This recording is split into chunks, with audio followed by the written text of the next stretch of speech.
Day 42 of 365 Bible Stories. During the first 7 years, Egypt experienced the greatest harvests anyone had ever seen. There was so much food that people forgot what hunger felt like. The grain was impossible to measure, like sand on a beach. But Joseph made sure a portion of every harvest was saved. He ordered the extra grain to be collected and stored safely in storehouses across the land. Then the 7 years of abundance came to an end. The crops began to fail.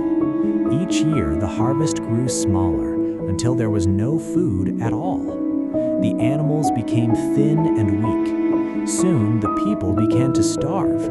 They went to the king and cried out, "We're hungry! Please give us something to eat." The king told them, "Go to Joseph, do whatever he tells you." So Joseph opened the storehouses and grain poured out for the people. Egypt had food again. But the famine had spread far beyond Egypt.